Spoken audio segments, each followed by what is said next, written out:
बड़ी पावन चर्चा है। किस प्रकार से राजा बलि ने भगवान को अपने यहाँ चौकीदार बनाया। कहते हैं भक्त के बस में है भगवान। किस प्रकार से राजा बलि को भगवान 52 अंगुल का शरीर बनाकर आते हैं और उनको छलते हैं, लेकिन आप ही छल जाते हैं भैया। ये बलि कौन थे, इसके बारे में जरा विचार कीजिए। कि बलिन्द्र पम्बालो चन का बेटा जो दैत्यराज कहलाता था।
बड़े दानवीर हैं, कर्मवीर हैं। अगर उनके द्वारे पर कोई याचक आ जाता है तो विमुख नहीं जाता है।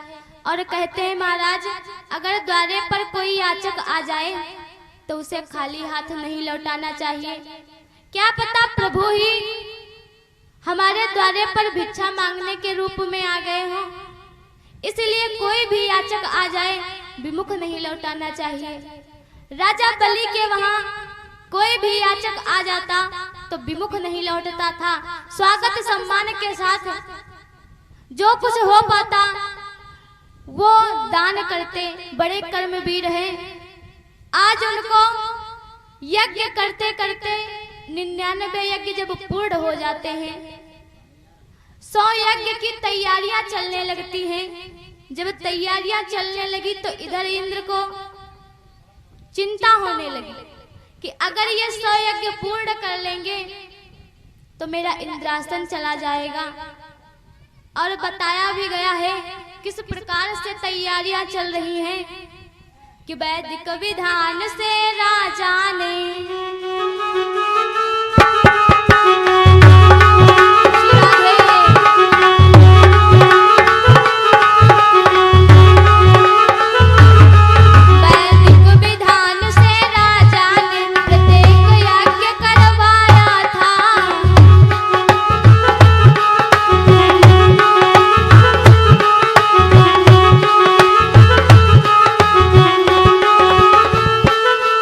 जिसने जो चाहा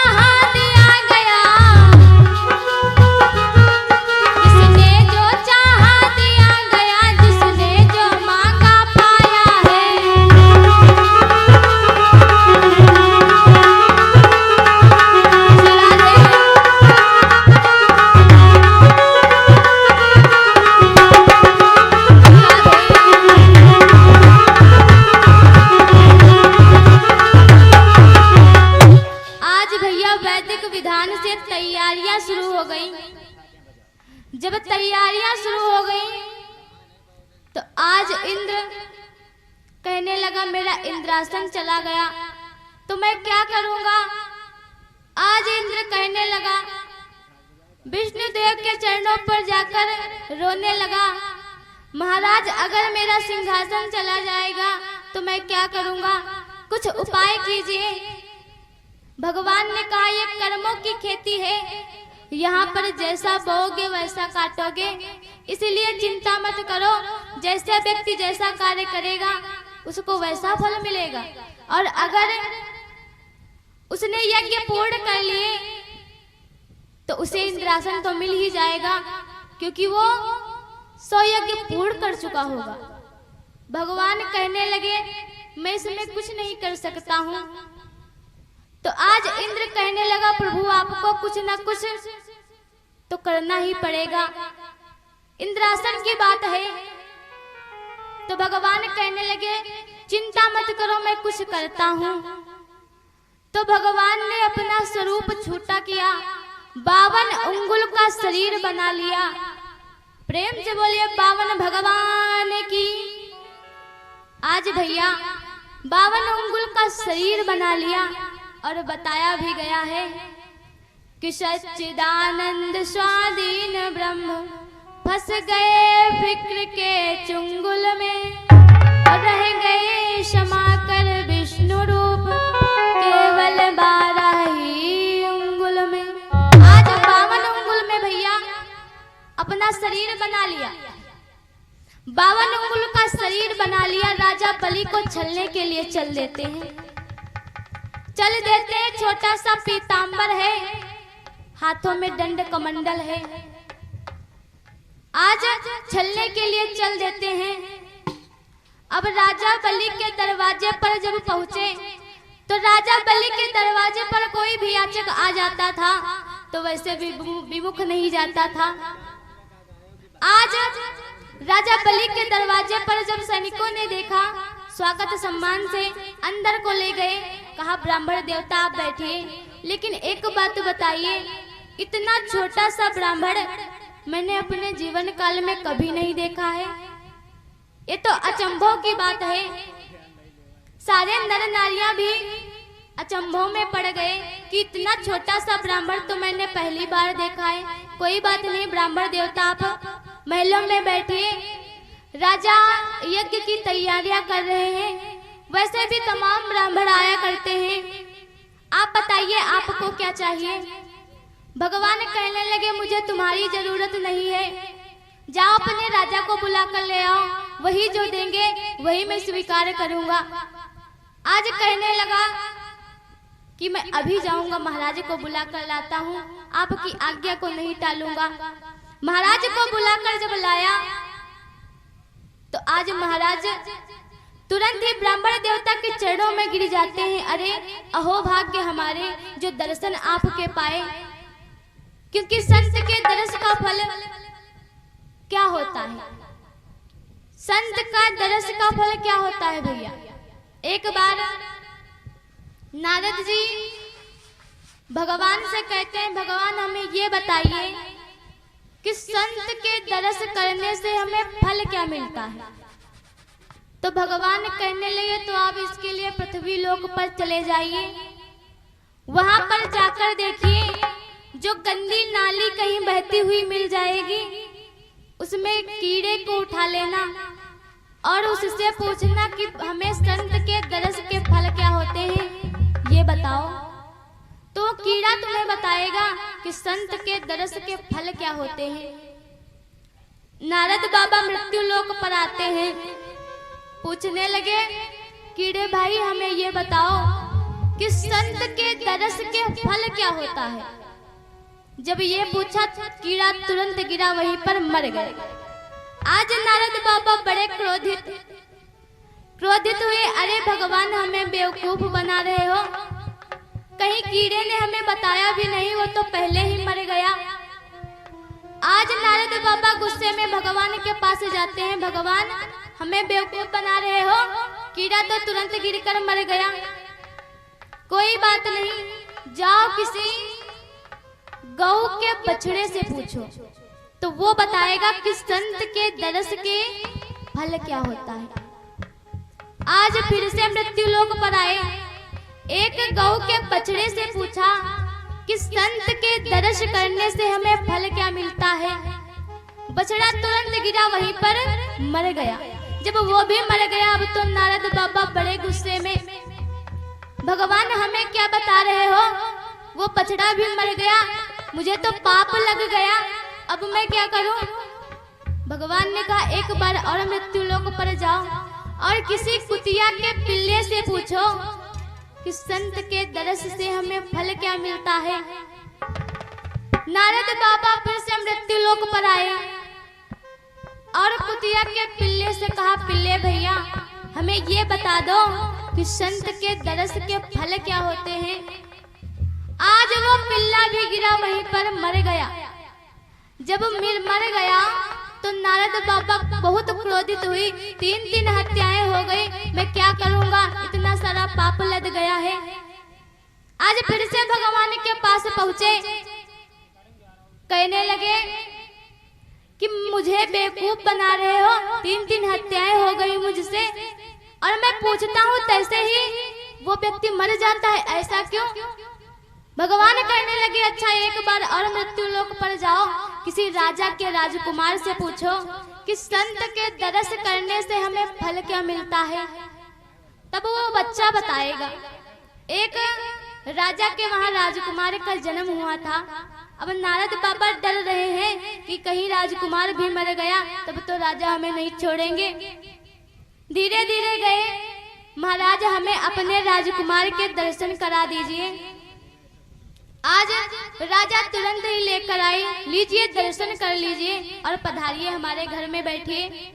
आज नारद बाबा उस बच्चे को खिलाने लगे और पूछने लगे भैया संत के दर्श करने से हमें फल क्या मिलता है। तो आज वो बच्चा बोला, बच्चा कहने लगा नारद बाबा हमें पहचाने नहीं, हम वही हैं जब पहली बार आपके दर्शन हुए थे, नाली का कीड़ा बने हुआ जा रहा था, आपके दर्शन हुए मैं गौ का बछड़ा बन गया। जब दूसरी बार आपके दर्शन हुए तो मैं कुतिया का पिल्ला बन गया, और जब तीसरी बार दर्शन हुए तो आज मैं आप राजकुमार बना बैठा हूँ। देखो संत के दर्श के फल क्या होते हैं। आज नारद बाबा समझ गए कि संत के दर्श के फल क्या होते हैं। इधर बलि महाराज कहने लगे आपके दर्शन पाकर ही हम धन्य हो गए। अब आप इतने छोटे से हैं, आपको मुझे देने की कुछ जरूरत नहीं, आपको बिना मांगे ही मैं बहुत कुछ दे दूंगा। मन में विचार किया बावन भगवान ने ये बिना मांगे मुझे क्या देगा, मुझे क्या चाहिए ये नहीं जानता है अभी। आज कहने लगे बावन भगवान कि एक काम करो राजा, एक बात मेरी सुनो कि संत शिरोमणि द्वार द्वार पर कभी किसी के न जाते, होती है शुभ घड़ी जीव होती है शुभ घड़ी संत के दर्श जीव कर पाते।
महाराज कहने लगे आप बता देते मैं आपके आश्रम पर आ जाता, जो मांगते दे देते। तो आज महाराज कहने लगे, संत कहने लगे, जब किसी के प्यास लगती है तो जो प्यासा होता है वही कुएं के पास जाता है और कुआं प्यासे के पास चलकर नहीं आता है महाराज। तो महाराज कहने लगे, कोई बात नहीं, आपको क्या चाहिए? मेरा तो मन एक ही कर रहा है, आप इतने छोटे से हैं और हमारे महल में कोई ब्राह्मण भी नहीं है, तो एक बात सुनो कि मंदिर बनवाई दे बाबा हो तुमको संभाल के, पूजा तुम करियो बाबा माला को डाल के।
और हम राजा रानी रोज मंदिर में पूजा करेंगे, आप उसी मंदिर में रहना।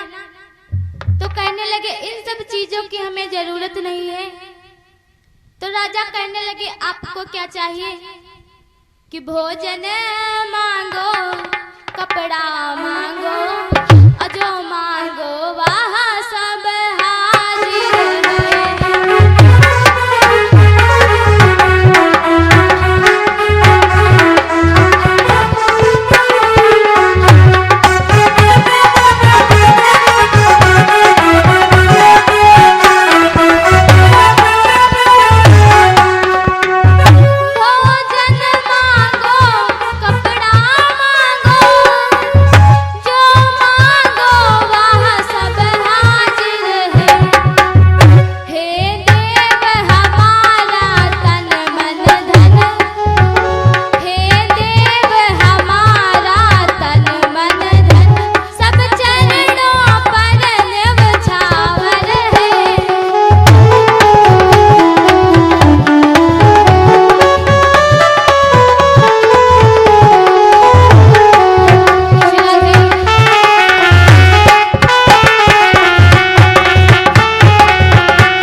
हाजिर है, आप क्या मांगेंगे? आगे की पावन चर्चा कि पावन भगवान ने क्या मांगा, कैसे राजा बलि को छला और किस प्रकार से खुद ही छल गए। आगे की पावन चर्चा दोपहर की बेला में सभी भक्त श्रवण करेंगे।